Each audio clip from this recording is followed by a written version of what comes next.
Okay, so wonderful, wonderful. Okay, so today we are going to talk about editing, and some of you had sent me some of your photos that I'm going to edit for you. And so, some of the things I just want to say before we get started, and I do a screen share, is that I'm I'm going to edit these photos, but I'm also going to give you some tips for shooting. So as we're going through these, if I see something, that could, what's the word I'm looking for? That could be maybe not corrected. I don't want to come across that way. Maybe if there was a better opportunity, maybe for better lighting or whatever, or to move distractions, I'm just going to mention that as we are going through these photos. So if you guys are okay with that, then give me a thumbs up. I don't want to give unsolicited advice, but I thought that it might be helpful as I was going through some of these pictures. Just some like little tiny tweaks, guys, nothing like crazy. But I'm going to go ahead and start now, and I'm going to screen share with you guys. Oh, thanks. I think you guys are awesome too. All right, so I'm going to screen share. Here we are. Can everybody see my screen okay? Just give me a thumbs up if you can see okay. Awesome. All right, great. So what I have done is created a brand new Lightroom catalog. So I went ahead and did that before you guys hopped on. And I'm going to kind of like run you through the whole process. Give me all the knowledge. Okay, I will give you as much as I can. So I'm going to run you through how I import my images, and then we'll go through pour it on me. You guys are hilarious. I love it. All right. So I'm going to go ahead and import some pictures here that I got today. There was one little set that came through late, so I'm going to pull those as well. But we're going to start with the ones that I had that I was able to organize. Here they are. Most of these are RAW files. Some of them are JPEGs. So the JPEGs I won't be able to do as much with as the RAW files. But I am going to go ahead and import a couple more that came through, and then we'll go ahead and get started. Give me just 1 second. Let me find these. And let's see, where are they? Oh, there's a couple. These are JPEGs too. And I'm going to go ahead and import these guys. And then there's a couple more guys that I'm going to import for you. So one more. Thank you for being patient with me, y'all, because I got to get all these in here for you guys. I'm going to try to go through all these if I possibly can. And of course, as we're going along, guys, feel free to ask questions. Anything that you need. All right. We had one more set.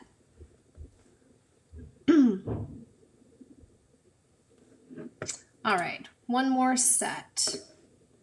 I think this is it right here. All right. I hope so. Yep, that's it. All right, we're going to go ahead and get started. So we've got 26 photos, and we're going to try to whip through these suckers. And I don't know who these belong to, guys. So I honestly did not pay attention to who sent them. So this is all anonymous. So I'm not going to reveal anyone's names as we're doing this. So we're going to start. Actually, I'm going to start like right here in the middle. And so I'm going to show you what I use as far as a preset that I have, that I've kind of like tweaked over the years to get the look that I like. And then I'll kind of tell you how I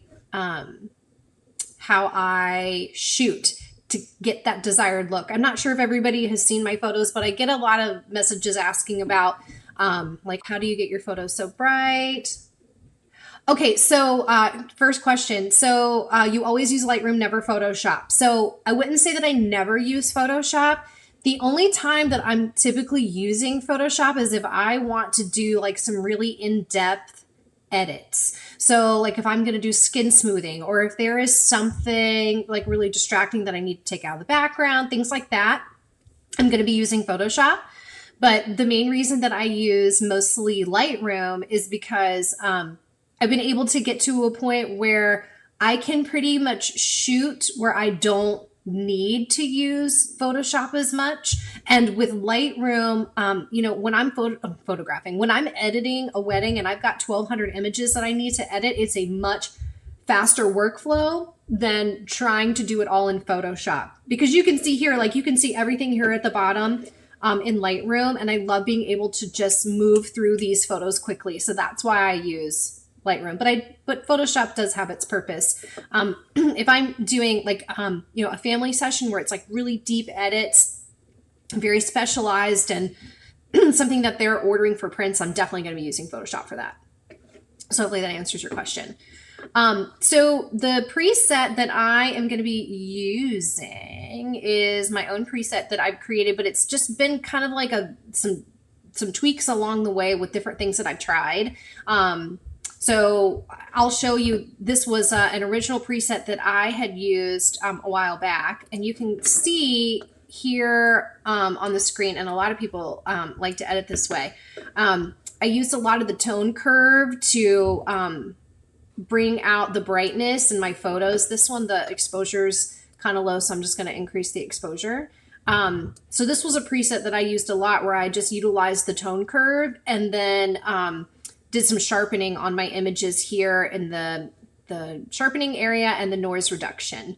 And then other than that, with this first preset that I used that I created on my own, I would do some tweaking to the greens, because I'm the kind of person, I do not like yellow in my grass, in my greens. So I would go here under calibration and change the hue in the green primary, and then switch up the saturation. So you can do that here on your own. I mean, I would urge you probably to create your own preset instead of buying a bunch of presets that you're not sure are really going to work on your images. But a lot of times when it comes to, you know, even like purchasing a preset that's really going to work with what it is that you're photographing, it's about shooting first. It's about making the right decisions in camera.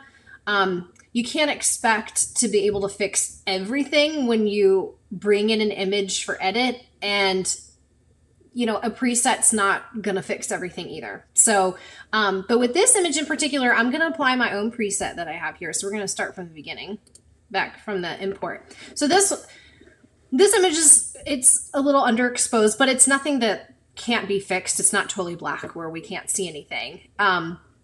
But I'm going to apply my preset where I have definitely adjusted those greens. I have adjusted my sharpening and my tone curve to how I shoot.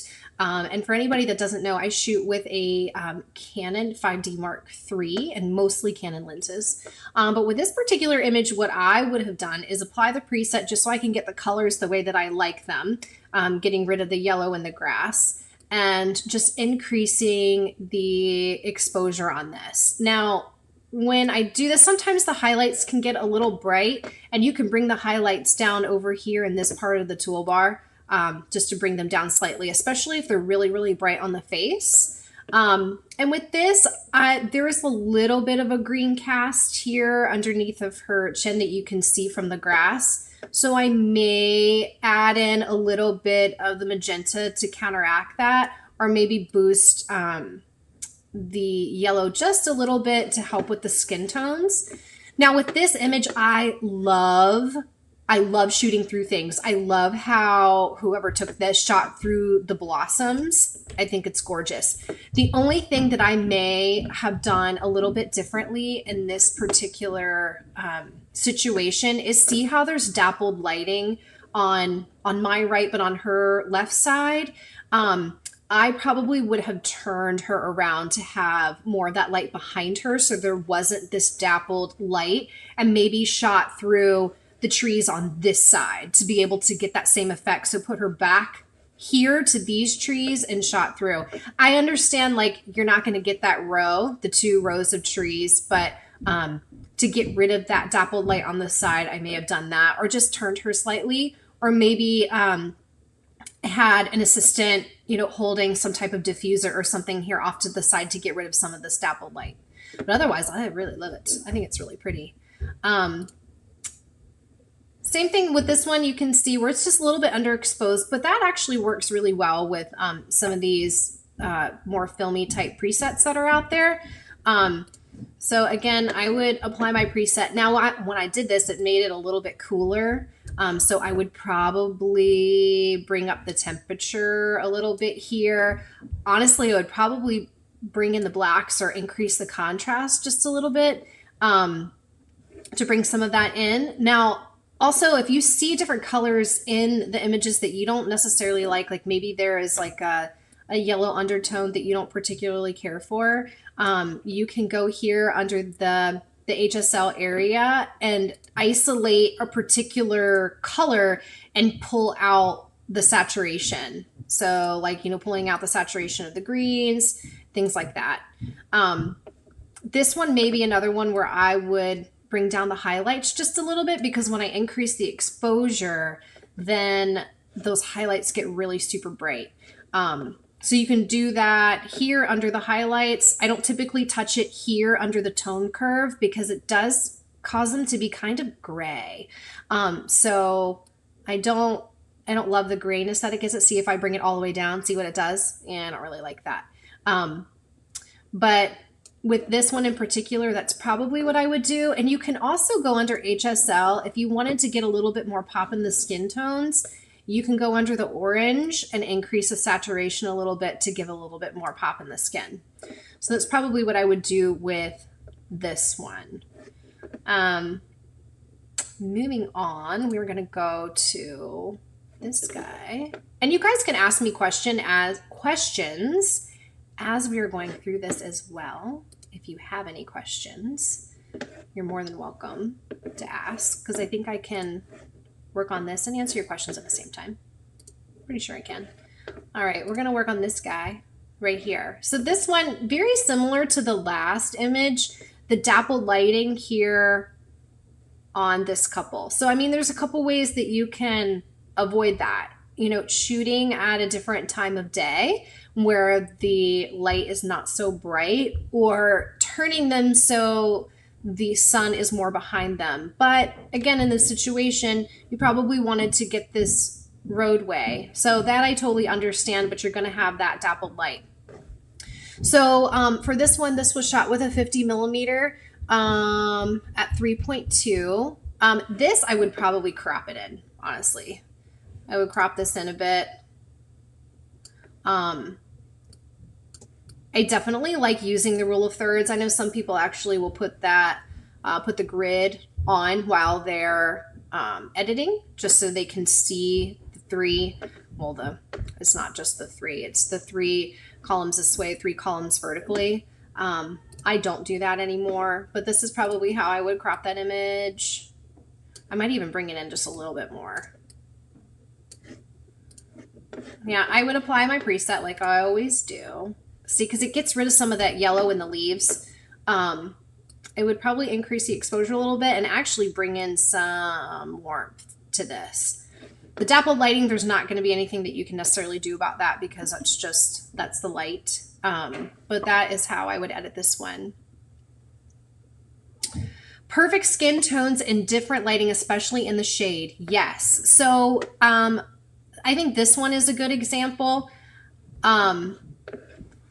So when you're shooting in the shade, what you really need to be mindful of is not shooting deep into the shade. If you're shooting deep into the shade and it's really, really shady on their faces, it's going to be hard to get good skin tones. When I am shooting in the shade, I'm bringing my subjects out as far as I can to the edge of the shade before the sun starts to hit their faces.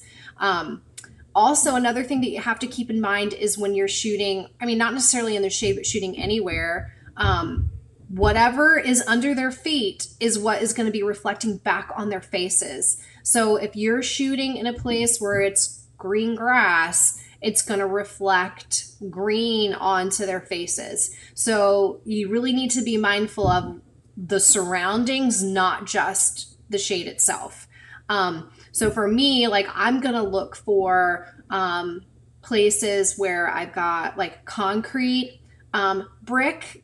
Brick is okay. It's going to give you more of like that reddish type of skin tone that you'll have to sometimes correct in Lightroom or Photoshop. But yeah, concrete is fantastic because it reflects white. It's awesome. Or maybe finding a building that is in front of them that's going to reflect back. That's really going to help with skin tones too, regardless of whether you're in the shade or not. But this image in particular, I thought was a really great example because they are in the shade. You can see the light coming from this direction, which is really flattering. That's really nice lighting. But what you can see here is there is definitely green color casts on their skin. So with this one in particular, again, I would apply my preset to get rid of some of that that yellow in the green because I just don't, it's not my favorite. And I live in Virginia and everything is green. Anyway, so I would increase the exposure with this and then I would start making adjustments to get rid of the green. So the first thing that I would do is increase the tint here to give it a little bit more magenta to start to get rid of that. And then I would also increase the warmth. Now, one tip that I'm going to give you guys that actually has worked really well for me when you're trying to achieve the perfect white balance, pay close attention to your histogram here on this side. This area right here where you can see there's like a little bit of magenta here. You want to try to get this as close to gray only as you can. And that's going to be a really good way to measure how good your white balance is for that particular image. There are certainly things that are going to, they're going to make this maybe not so perfect. But as close as you can get to gray, the better. So with this one, still looking at it, I honestly would bring in the brush tool for this and start brushing off some of that green that is on their faces. So right now I have my tint set to 12 and I'm gonna brush over their faces and their chest to get rid of some of that green color cast. Because you really can see it a lot in the shadows, especially like under their eyes. I would brush all of that off. And honestly, I would probably increase the warmth just a little bit. Oh, let me go back. I would increase the warmth all over, maybe a little bit. And then I would probably brush on, I would maybe make this a little bit stronger to get rid of some of that green. And you can see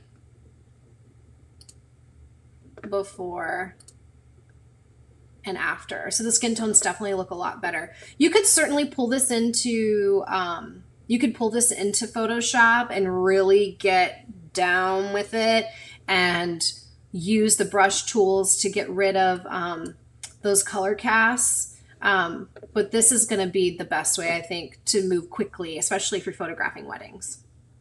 So hopefully that was helpful. Gosh, I would even maybe give it a little bit more, but you kind of get the idea with this.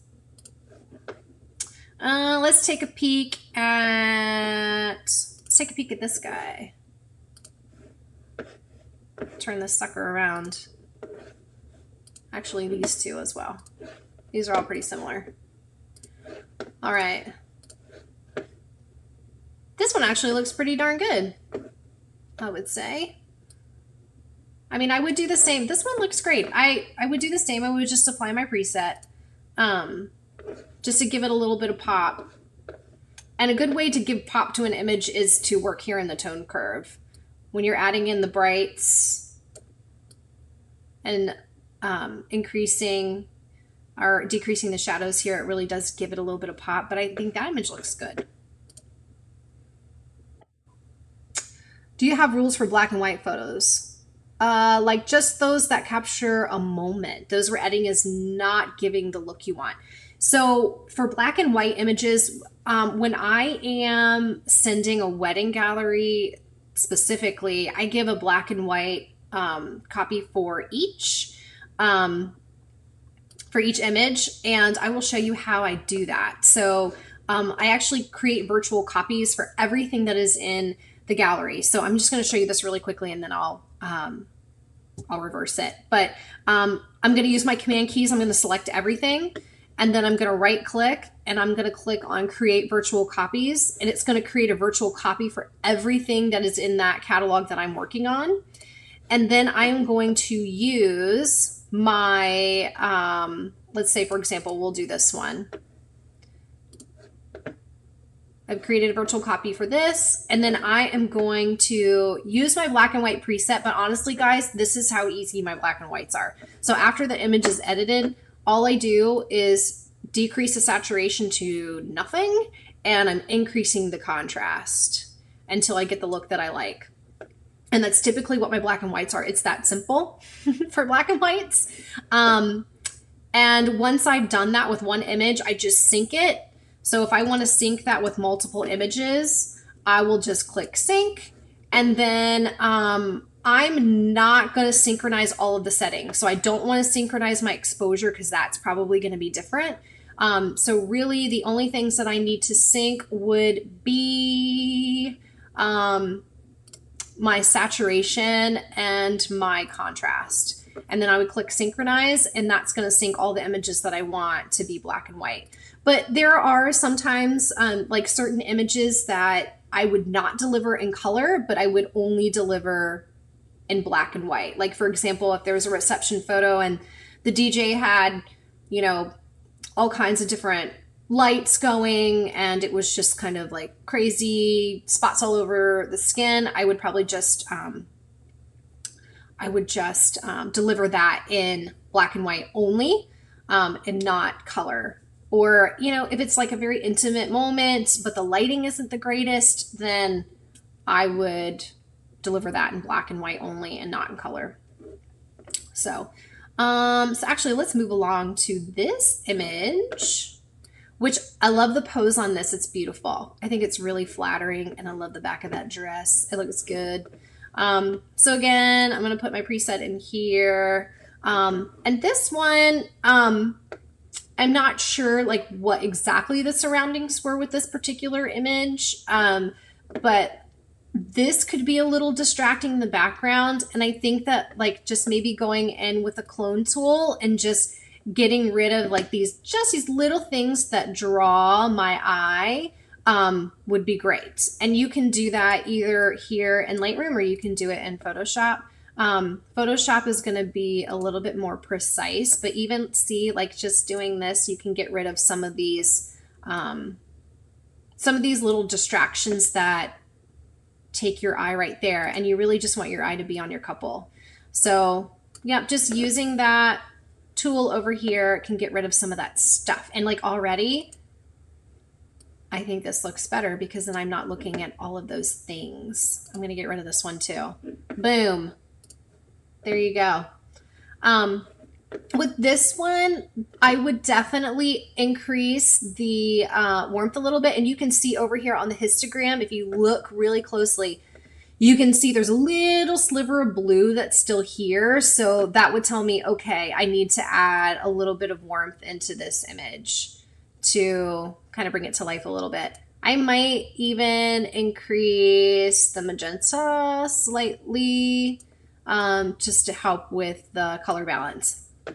And I really love that. Now, another thing that you can do, if you find that like in the shadows, maybe it looks a little blue, or, you know, any number of colors, then you can go here to the split toning and you can adjust the highlights and the shadows. I feel like this one could probably use a little bit of warmth in the shadows, just to make a difference there. But you can do the same with highlights, and I'll show you like kind of what that would look like. And you can see how that changes. We'll go extreme, but you can see how that changes the image. So that would probably be my final edit on this one. And then we can see the difference in the before and after. Before and after. Ooh, that's pretty, pretty. I like that one. Let's see. Let's take a peek. You know, I'm going to look at this ring photo. It's so pretty. I don't know if I would do anything to this picture other than maybe adjusting the white balance, because the ring, like this area does look a little blue to me, but this was awesome. Wow. Let's see here. All of these photos, guys, you guys are doing such a good job. I love it. So I would increase the warmth here. Honestly, that's probably the only thing that I would do. I mean, as far as composition, I think composition is good. I may crop it a little bit, just so it falls more in line with the rule of thirds. So maybe crop there. But this looks great. And it's really hard to get a good focus on these prongs of the ring. So this is fantastic. And, you know, one of the things with doing detail photos, and particularly ring photos, and making sure that you get a good focus is to increase your f-stop a little bit. So, you know, I have a Canon 100 millimeter 2.8 is what I shoot with. It does not have image stabilization. And if you had watched the video from last week where I talked about what's in my bag, I talk about how I have to hold my breath when I take the photos, and that's true.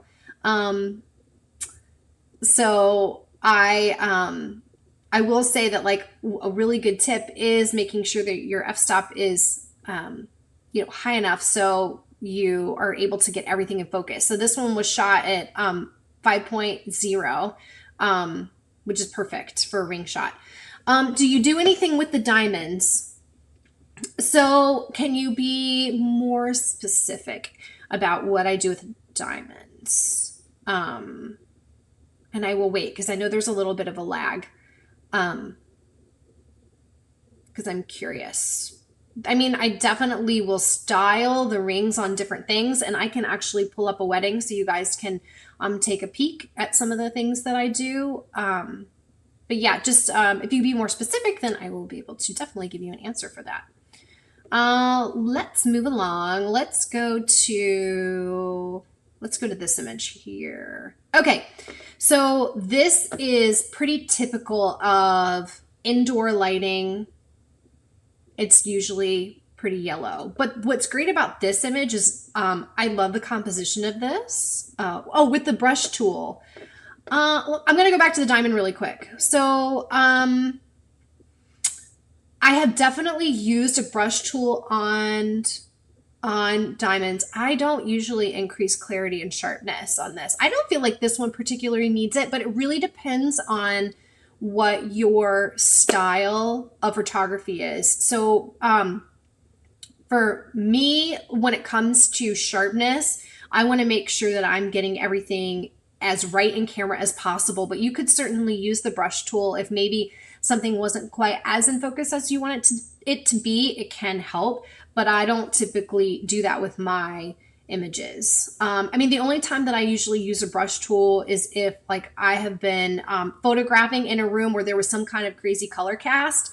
I'll take the brush tool in and decrease the saturation to get rid of any color cast that was on the diamond. So that I will do.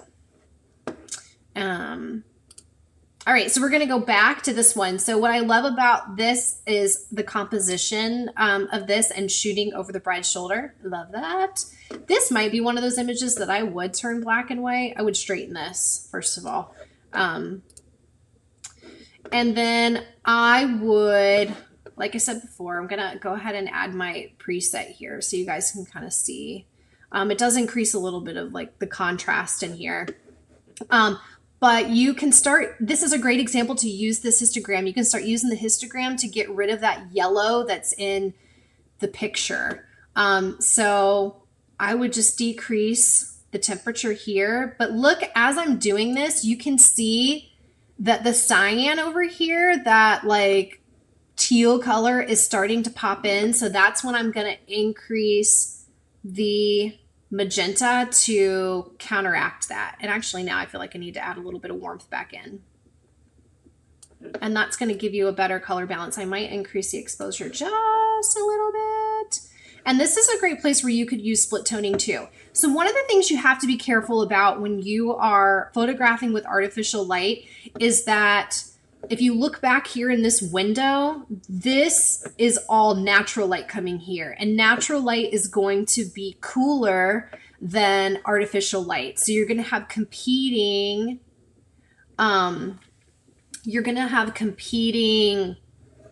colors. So you could brush on warmth here. Another way to do it is just to kind of avoid those situations and cut out all of that. You can cut out that ambient light by using a flash. So, but for the sake of editing, we could brush on warmth here so it's not so much of a difference. Somebody just asked, do you sell your preset at all, the one you've been using? So I don't currently sell my preset, but I do offer one-on-one mentoring where we go through everything that's in my preset so you can use it. And we talk about shooting. So you would know the ideal shooting techniques that would be best fit for the preset that I use. So I don't actually sell the preset itself, but I do offer the coaching to get you there and go through the whole process of that particular preset so you can use it. So hopefully that's helpful. And then if you're interested in that, then you can shoot me a message and then there will be a link as well. Would I take out the lady on the left with her mouth open? For the purposes of this particular type of image, because it's a very candid type of photo, if it's going to be included in a gallery, I probably would not take it out. However, if this was an image that the bride was like, hey, I really love this picture and I want to frame it, then yes, I would have the lady removed and probably do something with this air conditioning system if I could. But for the purposes of it just being like a candid image, like somewhere in the gallery on a wedding day, I wouldn't bother to take the time to do that because I don't think that this is going to be something that's going to be framed. But I would definitely do it if there was a request. And I'll be honest, I probably would not do it myself because I could send this to retouchup.com and they'll do it for like $2.50. And that's a better use of my time. When it comes to color balance and exposure and cropping and straightening and everything that I need to do to make the style mine and little things that I can take out of the background, then I'm 100% going to do it myself. But if it's something that's going to be super time consuming, I would send it out to have somebody else do it. So not that I can't do it, but that would be my recommendation. But anyway, I love how this image looks. And honestly, I think I would love it in black and white too. Let's just see. Yes. Look at that. Love it. That's a gorgeous bride. She's super pretty. All right. Let's take a peek at this one. What do we have here? Most of these guys I didn't have a chance to look at beforehand. Oh, this is cute. Oh, it's the same bride. Same wedding. Oh, that's super cute. All right. So again, we've got like that neon green that is so prevalent here in Virginia. I don't know where this image came from, but we're used to the neon green here in Virginia. So I'm going to get rid of those greens or get rid of the yellow in that image. I'm going to pull out a lot of the yellow. Again, you can do that right here under HSL. I would make sure that I'm taking out the green saturation right here. Boop, pull that sucker out. Or I'm sorry, the yellow. Pull that out so you don't have all the yellows in the image. So here, what I might do is decrease the highlights just a little bit because there's some pretty big highlights on their faces, but I think it looks good. This is very like light and airy like I like to edit and how I like to shoot. If you look here on the histogram, we're pretty close to a really good white balance, but I would increase the warmth a little bit to get rid of some of that blue that we were seeing, and they may increase the magenta a little bit to get rid of some of that green color cast that was coming up on their faces. And I definitely would crop this in. I'm trying to get rid of that bridge there in the back. I would definitely crop it in.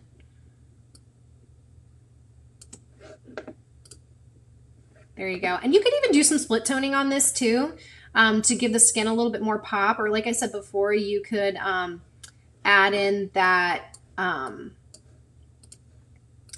that color saturation, the orange, just to bump up those skin tones a little bit. Yeah, I really like that. That looks great. So we'll look at the before and after for this one.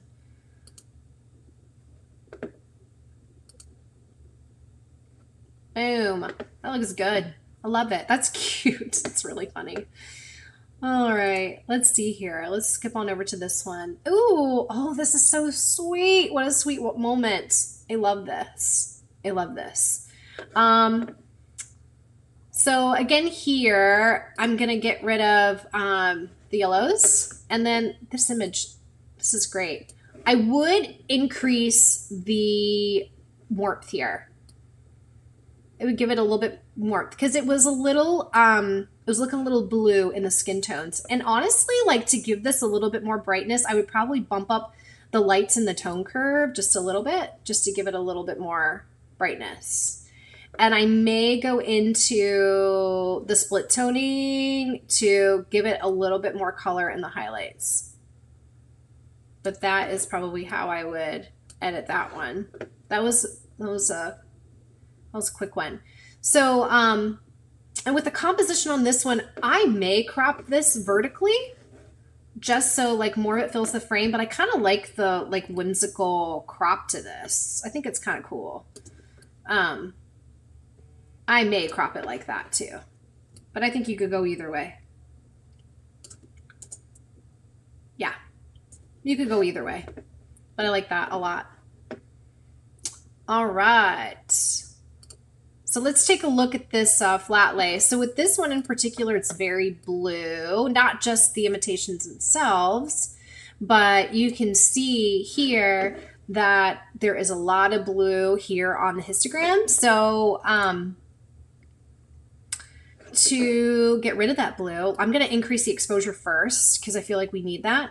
And then I'm going to definitely add in some warmth here to get rid of some of that blue, which is going to help.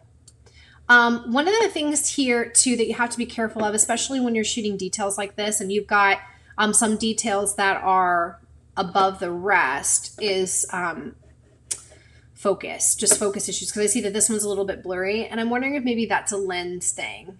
So you definitely want to be careful of that. This one, I would probably increase the lights on this too to give it a little bit more pop, and probably bring in the blacks just to get rid of a little bit of the haziness for this. And then here you can see the line from the foam board that is underneath. So you can get rid of that just with this little clone tool and just drag it across. And that's super easy. That'll get rid of it. So pretty simple. I would probably crop this in just a little bit, just to get rid of some of the space here on the side and a little bit up here. But yep, that is probably what I would do with this. Also, when you're photographing these flat lays, be really careful with using just the stark white boards, because sometimes it's really hard to get the right white balance with these. I definitely recommend getting something. And what aperture would you recommend? I mean, for me, with this particular lens, this is a 50 millimeter at 3.2. So honestly, I feel like at 3.2, that probably should have been in focus, because it's here on the left. It doesn't seem like it's as much out of focus. I would just make sure that your focal point is in the right spot. Honestly, when I'm photographing these types of things and I'm doing this, I'm probably at the same aperture. Oh, hey there. Well, Lightroom just stopped on me. We're going to put it back up. Sorry, y'all. I don't know what the heck just happened. We're going to pull it back up. Thanks, Lightroom.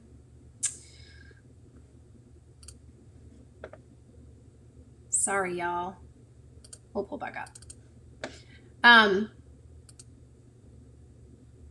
Yeah, I mean, I'm always checking in camera to make sure that everything is in focus. A lot of times when I'm shooting my details, I will be like super wide open. So like 2.0, 2.2, but I will only do just a couple of those like wide flat lays. Just make sure that you're giving yourself enough space.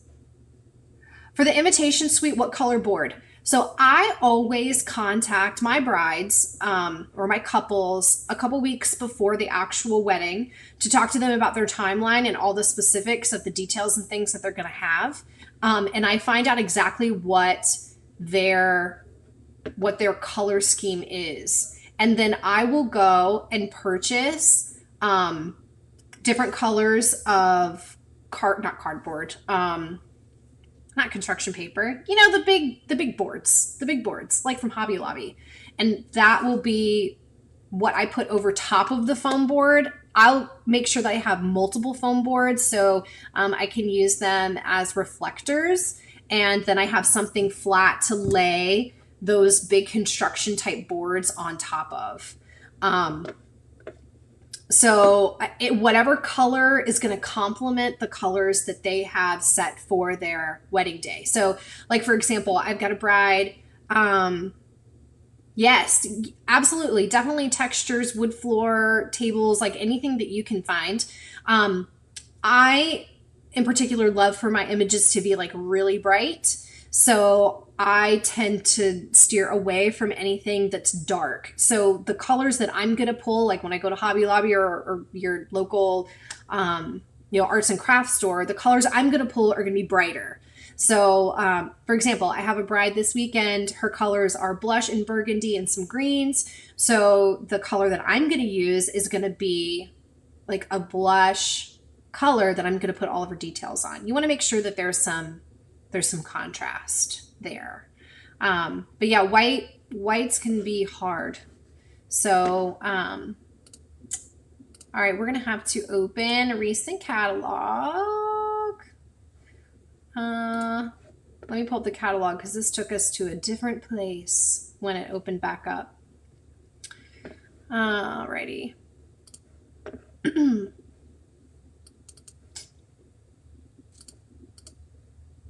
Here we go. All right, so it's going to relaunch. Any other questions around the photographing of details? Oh, notice doing flat lays that as I'm hovering over the suite, my camera thinks I'm upside down. Any way to combat that?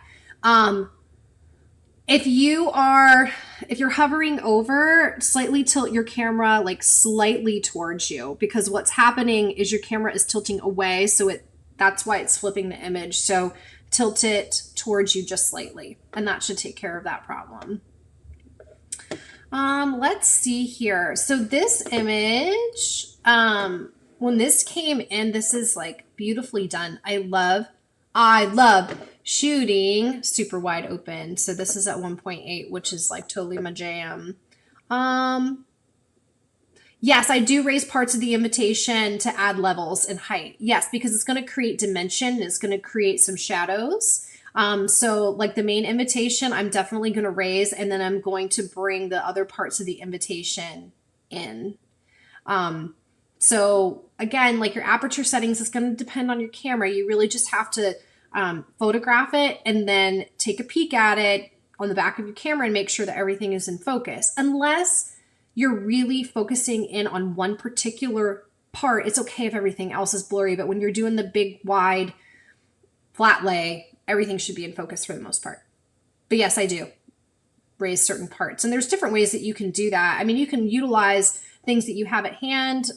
You can use coins. Like there's all different ways that you can do it. Just making sure that it's flat is going to be the way to go. Now, if you have, an image, not this one. This one doesn't have that problem. Oh, I love all this stuff that was brought in. So pretty. You can adjust,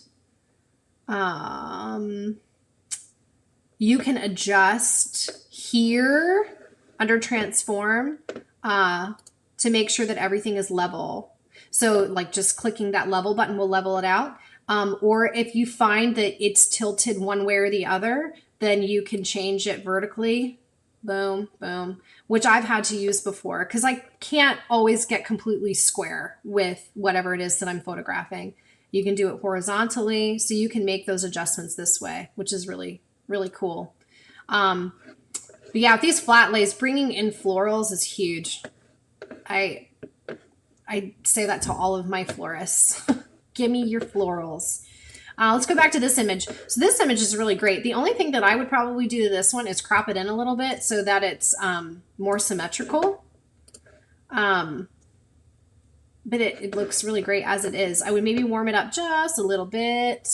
I mean, in this, guys, I'm not using my preset at all. I would probably bring in the lights a little bit, pull out the darks, bring down the shadows, and like, boom, you're done. The only thing that I would do with this, which I would do with all portraits, is I would bring it into Photoshop and do some skin smoothing and some eye pop, which I'll do another tutorial at some point with just Photoshop and some of the things that I do to my portraits. We're gonna move along to this mountain landscape. This is absolutely gorgeous. This is really pretty. Oh my gosh, at F10. I would just increase the exposure. I don't think anything needs to happen with these other than that. That's it. This is really pretty. I mean, this is beautiful. I don't know what else you would do with this. Oh my gosh, this is so gorgeous. Yeah. I mean, I know that there are some photographers that like to like really bring these into Photoshop and do kinds of like cool, funky stuff with the colors. But honestly, like I would leave this the way that it is. And I love the sun coming through the side here. That is fantastic. Let's see where else we left off. Okay, yeah, this is great. So you can see with this particular flat lay, this board has some texture to it, which really helps with the with not having like that stark white right there in the background. And then here, I would probably use something underneath of this invitation to pull it away from that background just a little bit. And you can see again here with the histogram, you can see that blue on the side. So you're going to want to bring in the warmth to get rid of some of that. And then if you can still see this cyan here, then bring in some of that magenta just to help with the white balance a little bit. I love the silk ribbon. It just all looks really great. But I would increase my lights, pull out the darks, bring down those shadows, and then I would straighten it just a little bit, like just a tiny bit. But I think that looks great. I would have maybe like when you shoot, just bring it out just a little bit so you have a little bit more space between the invitation and then the rest of the board here on the side, just to give you a little bit more wiggle room with that. That looks awesome. All right, so we're gonna move on to these last couple. I've never used a foam board for the details. Tell me about how you use these and set it up and how big your foam board is. So I have a guide that I will make sure is posted here in the group, and it is all about photographing great wedding day details, and it goes through all of that. But the foam board, I buy them from Walmart. It's just the big ones from Walmart. And I use it mostly because I want everything to lay completely flat, and I'm not always in a place where everything can lay completely flat.